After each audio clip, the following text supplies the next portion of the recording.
दर्शकों, कुंडली में कुछ ऐसे योग कहे जाते हैं जो अच्छी श्रेणी में या शुभ श्रेणी में कह सकते हैं या कुछ अच्छी कैटेगरी में रखा जाता है, तो इनको शुभता देखी जा सकती है। अब ऐसे में कुछ अन्य भी योग बनते हैं जिन्हें हम नीच भंग योग भी कहते हैं। अब कई बार कहा जाता है कि इसका जो योग है, ये जो इसकी श्रेणी है, इसको कई बार उच्च राजयोग से भी ऊपर रखी जाती है। हरे कृष्ण दर्शकों, वैदिक एस्ट्रोकेद में आपका स्वागत है। मैं ज्योतिष आचार्य पूजा। ज्योतिष शास्त्र के अनुसार ग्रह अपनी उच्च राशि में हो या मित्र राशि में हो या सम राशि में हो तो अच्छा परिणाम देते हैं। ये कैटेगरीज के हिसाब से होता है। जैसे जैसे उनकी श्रेणी उनके राशि के हिसाब से होती है, वैसे वैसे वो परिणाम देते हैं। जैसे सबसे उच्च कैटेगरी में रखा जाए तो उच्च राशि के जो होते हैं, जैसे जिसे हम एग्जॉल्टेड कहते हैं, या उच्च राशि में जो ग्रह होते हैं वो बहुत अच्छा परिणाम देते हैं। फिर धीरे धीरे वो मित्र राशि में कुछ अच्छा परिणाम देते हैं, उससे कम अच्छा परिणाम वो सम राशि में देते हैं, और शत्रु राशि में बहुत ज्यादा बुरा परिणाम देते हैं। उसी प्रकार से यदि ग्रह नीच राशि में बैठे हो तो बहुत ज्यादा बुरा परिणाम देते हैं। ऐसे में देखा गया है कि व्यक्ति इस कारक भाव से रिलेटेड, यानी इस भाव से रिलेटेड पूरे जीवन पर्यंत संघर्ष से गुजरता है। बहुत ज्यादा संघर्ष की स्थिति का सामना करना पड़ता है। अब यदि कुंडली में नीच ग्रह बैठा हो तो साथ में नीच भंग योग भी बन रहा हो, तो अब निश्चित तौर से मान लीजिए कि परिस्थिति कैसी भी हो, कितनी भी प्रतिकूल क्यों ना हो, व्यक्ति उसको पार करके सफलता जरूर प्राप्त करता है। तो यानी कि व्यक्ति विपरीत परिस्थिति से बाहर निकलकर, किसी भी समस्या से बाहर निकल के उसको सुलझाकर वो सफलता जरूर प्राप्त करता है, राहत प्राप्त करता है, सुख प्राप्त करता है। तो नीच भंग योग ज्यादातर हर कुंडली में बना होता है, या देखा जाए तो बना रहता है। लेकिन कई बार ऐसा होता है कि ये नीच भंग योग कुंडली में नहीं बना होता है। अब इसको कैसे पता लगाए कि आपकी कुंडली में नीच भंग योग बन रहा है? देखिए, कुंडली में नीच ग्रहों को समझे तो जैसे जो सूर्य है वो तुला राशि में नीच के होते हैं, उसी प्रकार से चंद्रमा वृक्ष राशि में नीच के होते हैं, मंगल कर्क राशि में नीच के होते हैं, बुध मीन राशि में भी नीच के होते हैं, और बृहस्पति जो है मकर राशि में नीच के होते हैं। शुक्र जो ग्रह होते हैं वो कन्या राशि में नीच के होते हैं, और शनि ग्रह जो मेष राशि में नीच के होते हैं, और ठीक इनके विपरीत भाव में ये उच्च के हो जाते हैं। अब जैसे मैं आपको एग्जाम्पल से समझाती हूँ कि जब शनि मेष राशि में यदि नीच के होते हैं तो उसके विपरीत भाव की जो राशि होती है तुला होती है, तो वहां पे शनि उच्च के हो जाते हैं। तो इस प्रकार से अगर आप समझेंगे तो बहुत आसान रहेगा। उसी प्रकार से यदि सूर्य तुला राशि में नीच के होते हैं, उसके विपरीत भाव की जो राशि होती है, सप्तम भाव की जो राशि होती है वो मेष राशि होती है, यहाँ पे सूर्य उच्च के होते हैं। तो इस प्रकार से अगर समझेंगे तो बहुत आसानी रहेगी। अब कुंडली में नीच राज भंग जो होता है, नीच भंग जो होता है वो किस प्रकार से बनता है? देखिए, यदि कुंडली में नीच ग्रह बैठा हो और किसी उच्च ग्रह के साथ उसकी युति बन जाती है तो ऐसे में नीच भंग योग माना जाता है। तो ऐसे में जो नीच ग्रह है वो उच्च ग्रह से अपनी ऊर्जा प्राप्त करता है, जो भी उसकी कमी है वो उससे पूर्ण करता है। इसी प्रकार से ग्रह जिस राशि में नीच का हो, यदि उस पर उच्च ग्रह राशि के जो बैठा हो उसकी दृष्टि पड़ जाए, या जिस राशि में वो बैठा है नीच का होके उसी राशि के स्वामी की दृष्टि उस पर पड़ जाए तो भी नीच भंग योग माना जाता है। इसके अलावा राशि परिवर्तन से भी नीच भंग योग के बारे में विचार किया जाता है। जैसे कि मैं एग्जांपल देती हूँ कि शनि यदि मेष राशि में नीच का बैठा हो और मेष राशि के स्वामी मंगल यदि कुंभ राशि में हो या मकर राशि में हो, तो भी इस प्रकार का राशि परिवर्तन से नीच भंग योग का विचार किया जा सकता है। तो दर्शकों, हर कोई व्यक्ति समझता है कि उसकी कुंडली में यदि नीच ग्रह बैठे हो तो परेशान हो जाता है, क्योंकि उसके संदर्भ में उसको काफी कठिनाइयों का सामना करना पड़ता है, संघर्ष का सामना करना पड़ता है। लेकिन जब नीच भंग होता है तो ये व्यक्ति के लिए बहुत राहत वाली बात होती है कि नीच भंग होने के पश्चात व्यक्ति जरूर समस्या से बाहर निकलता है। ऐसा तो हो ही नहीं सकता कि वह समस्या से बाहर ना निकले। इसके लिए कुंडली के साथ साथ नवमान चार्ट यानी D9 चार्ट जिसे हम कहते हैं, उसके बारे में भी विचार किया जा सकता है। तो कुल मिला के अगर आपकी कुंडली में नीच भंग हो रहा है तो राहत की सांस ले सकते हैं। दर्शकों, नीच ग्रहों का क्या प्रभाव होता है यदि हम ग्रह के अनुसार समझे, और नीच भंग के बाद का क्या प्रभाव होता है उसको भी हमें अच्छे से समझना चाहिए। देखिए, यदि सूर्य नीच भाव में बैठा है यानी तुला राशि में बैठा है, नीच का है, तो ऐसे में व्यक्ति के अंदर आत्मविश्वास की कमी होती है। सरकारी या राज्य क्षेत्र से उसको हानि उठानी पड़ती है, मुसीबतों का सामना करना पड़ता है।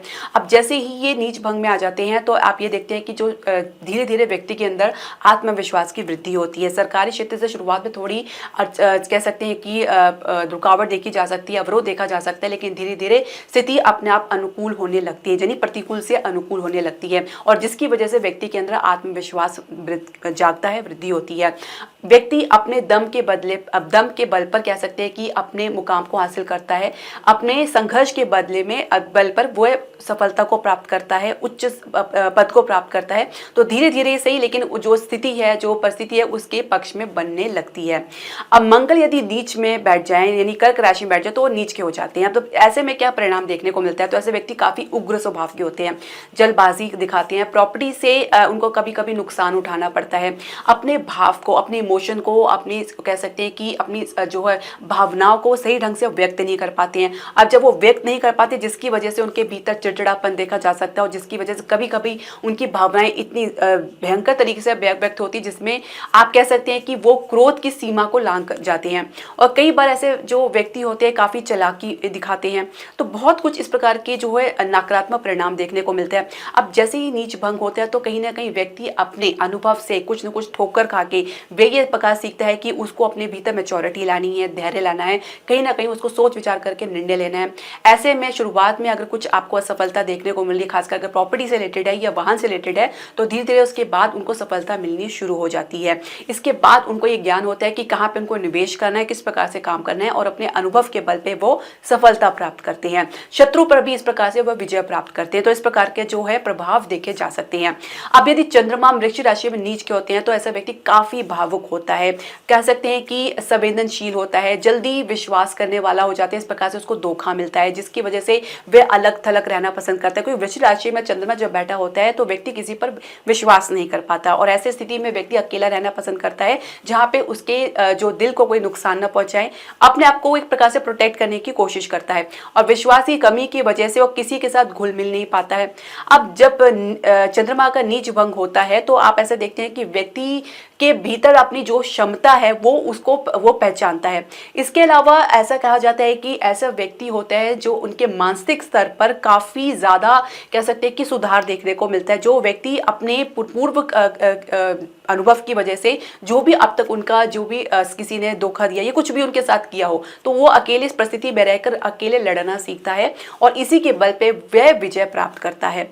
और व्यक्ति अपने आप को समझता है और अपनी कमजोरी को अपना हथियार बना के वह सफलता की तरफ बढ़ता है। तो ये बहुत जरूरी है, क्योंकि यदि आपका मन शांत है, आपका दिमाग शांत है, तो आप स्थिति किसी भी प्रकार की विपरीत परिस्थिति से लड़कर उससे विजय प्राप्त कर सकते हैं। अब यदि हार मान के, हताश मानकर अगर आप बैठ जाते हैं तो आप कहीं ना कहीं अपनी जिंदगी में पिछड़ के रह जाते हैं। और इस प्रकार से ऐसे व्यक्ति जो होते हैं हमेशा नकारात्मक सोच से ग्रस्त रहते हैं, और जिसकी वजह से उनको कुछ शारीरिक समस्या भी होती है। लेकिन ऐसे में चंद्रमा यदि नीच भंग का हो रहा है तो निश्चित तौर से अपनी ही कमजोरी का वो शस्त्र बना के सफलता प्राप्त करते हैं। बुध या मीन राशि में नीच के होते हैं तो बुध जो है अनैतिक कार्यों में इनकी रुचि जो है बढ़ जाती है। ये लोग जरा भी संकोच नहीं करते कि कुछ शॉर्टकट की तरीका अपनाया जाए या कुछ इस प्रकार से तरीका अपनाया जाए जहां पे काम जल्दी हो जाए। इसके अलावा कह सकते हैं कि इनके जो संगति होती है, जो इनके एसोसिएशन होते हैं, उनकी वजह से भी कई बार इनको हानि उठानी पड़ती है, और कई बार ये जो है अपनी बुद्धि का प्रयोग नहीं कर पाते और अपने सही निर्णय लेने में असक्षम होते हैं, और कई बार इसकी वजह से समस्याओं का सामना करना पड़ सकता है, इनको मुसीबतों का सामना करना पड़ सकता है। अब ऐसे में यदि नीच भंग हो रहा है तो देखेंगे कि बुध जो है अपने पुराने एक्सपीरियंस के जो है सीख कर वो चालाकी अपने अंदर डेवलप करता है, अपनी बुद्धिमत्ता को बढ़ाता है, जिसके आधार पर वो तीक्ष्ण बुद्धि वाला बन सकता है, और इसी के बल पे वो सही निर्णय लेने के सक्षम में हो जाता है, सहज हो जाता है, और सही दिशा पे वो चलता है। और इस प्रकार से वो लोगों का चुनाव भी सही प्रकार से करता है। क्योंकि पहले जो उनको गलत लोगों की वजह से, गलत संगति की वजह से जो नुकसान उठाना पड़ा है, धीरे धीरे उसे समझकर वे सचेत हो जाते हैं, वे सावधान हो जाते हैं, और आगे वे अपनी बुद्धि का प्रयोग करते हैं और सही लोगों का चुनाव करते हैं। उसी प्रकार से यदि बृहस्पति नीच का भाव का होता है तो ऐसी व्यक्ति जीवन पर्यंत सही ज्ञान के लिए भटकता रहता है। कहीं ना कहीं वो अपने ज्ञान के बल पर भी लोगों को नीचा दिखाने का प्रयास करता है। कहीं ना कहीं उनके भीतर एक अहंकार भी देखा जा सकता है, जहाँ पे वे अपने ज्ञान को किसी के साथ बांटना नहीं चाहते, शेयर करना नहीं चाहते। पूर्व जन्म में ऐसे व्यक्ति के लिए कहा जाता है कि उन्होंने किसी अपने गुरु का अपमान किया होता है या अपने ज्ञान को अपने तक सीमित रखा होता है। अब जब नीच राशि में जो बृहस्पति आ जाता है, इस प्रकार की जो है प्रवृत्ति देखी जा सकती है। लेकिन जैसे ही नीच भंग होता है तो आप कह सकते हैं कि धीरे धीरे व्यक्ति में बुद्धि का विकास होता है, ज्ञान की वृद्धि होती है, वे कार्यकुशल होता है, और साथ में अपने ज्ञान के बल पर वे कह सकते हैं कि वे अच्छी खासी प्रसिद्धि अर्जित करता है। तो यानी कि बृहस्पति शुरुआत में आपको जरूर झटके देता है, ऐसी स्थिति में आपको क्या करना चाहिए, किसी भी गुरुजनों का अपमान नहीं करना चाहिए। उनकी तरफ से जो शिक्षा आपको मिली है, यदि आप उससे असमर्थ हैं तो उनका विरोध ना करें तो बेहतर रहेगा, उसे सहज स्वीकार करें। बेशक आप मन से किसी प्रकार का कुछ भी सोचें, अपने बड़े बुजुर्ग की सेवा करें, उनका आशीर्वाद लें, जितने भी हो सके आप मंदिर में दान करें। तो इस प्रकार से बृहस्पति जो नीचता है उसमें काफी कमी देखी जा सकती है। ऐसे परिणाम आपको गुरु चंडाल योग में भी देखा जा सकता है, जहाँ पे बृहस्पति की युति राहु के साथ होती है, जहाँ पे व्यक्ति की बुद्धि ही भ्रष्ट हो जाती है, जहाँ पे वो ज्ञान का प्रयोग नहीं कर पाता है। अब शुक्र जो है कन्या राशि में नीच के हो जाते हैं। अब ऐसे में क्या होता है कि जो नीच के शुक्र होने की वजह से कह सकते हैं कि व्यक्ति को जीवन पर्याप्त महिलाओं से संघर्ष का सामना करना पड़ता है, उनकी वजह से कई बार मुसीबतों का सामना करना पड़ सकता है। और ऐसे में महिलाएं उनकी क्या कारण उनको कई बार कह सकते हैं कि ऐसी समस्या में पड़ जाते हैं जिससे कभी वो बाहर भी निकल पाते। पत्नी से कह सकते हैं, जीवन साथी से या महिला अधिकारी से या बॉस से उनको कहीं ना कहीं संबंध में खटास देखने को मिलती है, जिसकी वजह से उनको हानि उठानी पड़ती है। इसके अलावा जो आपकी अपनी लाइफ में आप जीवन जो अर्जन करने के लिए आप जो भी मेहनत करते हैं, आप पैसा कमाते हैं, उसमें भी बहुत कमी देखी जा सकती है। काम आपका जितना ज़्यादा आप मेहनत करते हो उतना ज़्यादा आपको परिणाम देखने को नहीं मिलता, खर्चा बहुत ज़्यादा होता है। और ऐसे में व्यक्ति होता है जो बहुत ही निराशा में जीवन व्यतीत करता है, क्योंकि यहाँ पे प्रेम का अभाव होता है, संबंधों का अभाव होता है, साथ में आप कह सकते हैं कि जो शुक्र है पैसों का, लग्जरी का कारक है, तो उसका भी अभाव देखा जा सकता है। व्यक्ति के भीतर किसी प्रकार की कोई उत्साह या उमंग नहीं देखा जा सकता। अब यहाँ पे अगर शुक्र का नीच भंग हो रहा है तो निश्चित तौर से आप देख सकते हैं कि व्यक्ति जो है प्रसिद्धि व पैसा भी कमाता है अपने दम पे। इसके अलावा जातक सुंदर भी होता है, लेकिन कई बार अहंकार में आ जाता है और अपने जो है प्रसिद्धि का वो दिखावा करता है। ऐसी स्थिति में जो व्यक्ति है निश्चित तौर से आगे चल के उसका पतन होना निश्चित होता है। तो आपको ऐसे व्यक्ति को काफी सावधान रहने की आवश्यकता है। शुक्र आपको विजय दिलाता है, आपको काफी संघर्ष के बाद आपको अपनी जो भी आपने अर्जित करना है, जो धन कमाना है, उसमें आपको प्रसिद्धि भी दिलाता है। शनि यदि नीच राशि में है, शनि मेष राशि में नीच के होते हैं, तो ऐसे व्यक्ति होते हैं उनके भीतर कहा जाता है कि किसी भी काम को अपने हाथ में लेने की कोई क्षमता नहीं होती।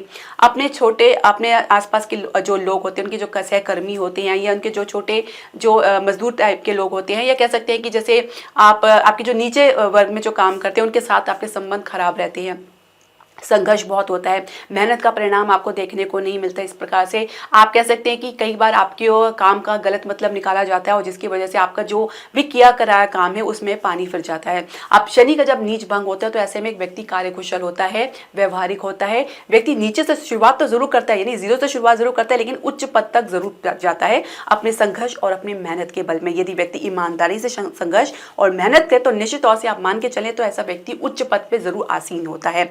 इसके अलावा कहा जाता है कि जो अपने आसपास के लोग हैं, सहकर्मी हैं, उसके छोटे पद में जो काम करने वाले जो अन्य सहकर्मी हैं, उनके साथ भी संबंध में धीरे धीरे सुधार देखा जा सकता है। उनके बल पर कह सकते हैं कि उनके आधार पर आप कह सकते हैं कि कुछ अच्छी सफलता प्राप्त कर सकते हैं, यानी एक अच्छी तालमेल आप उनके साथ बनाकर चलते हैं, ये बहुत जरूरी है।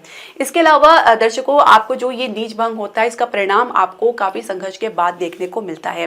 अब इससे लाभ क्या मिलता है वो हमें समझना होगा। देखिए, ये जीवन को बहुत हद तक प्रभावित करते हैं। अगर ये देखा जाए तो शुरुआत में कठिनाइयां जरूर आती है, किंतु बाद में उत्तम सफलता भी आपको देखने को मिलती है। तो ऐसे में निराश हताश होने की बिल्कुल भी आवश्यकता नहीं है। जातक के अंदर मैच्योरिटी आती है, अनुभव आता है, वो कुशल होता है, परिस्थिति को संभालने में सक्षम होता है, कुशल निर्णय लेने वाला होता है। जातक अपनी सीमाओं को परे जाकर असीमित संभावनाओं को अर्जित करता है, हासिल करता है, सफलता प्राप्त करता है। यानी वह जो भी अपने सपने देखता है, जो भी अपेक्षाएं रखता है अपने जीवन से, स्वयं से, उसको जरूर प्राप्त करता है, उसको प्राप्त करने में सक्षम होता है। वो जानता है उसकी लिमिट क्या है, उसकी कमजोरी क्या है, और उसी पर वो काम करता है, उसी पर नियंत्रण करके वह विजय प्राप्त करता है। तो इसको आप हल्के में ना लें, क्योंकि इसलिए कहा जाता है कि नीच भंग योग को राजयोग से भी ऊपर रखा जाता है, क्योंकि ऐसे में जो प्राप्त सफलता का मूल्य ही कुछ और होता है, जिसे आप पूरे जीवन आप याद रखते हैं।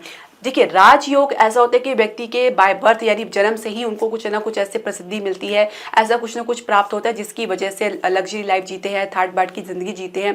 तो ऐसे में व्यक्ति का जो कह सकते हैं कि उनके भीतर उत्साह, उमंग नहीं देखा जा सकता, उनका सब कुछ उनके सामने है। लेकिन जब व्यक्ति संघर्ष के बाद इसको प्राप्त करता है तो उसकी खुशी जो होती है वो दुगनी होती है। इसे आप जरूर समझेंगे यदि आपकी कुंडली में नीच भंग योग बन रहा है, तो इससे आप निराश न होए और हिम्मत से काम लें।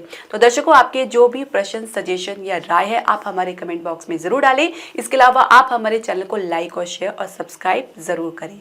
हरे कृष्णा।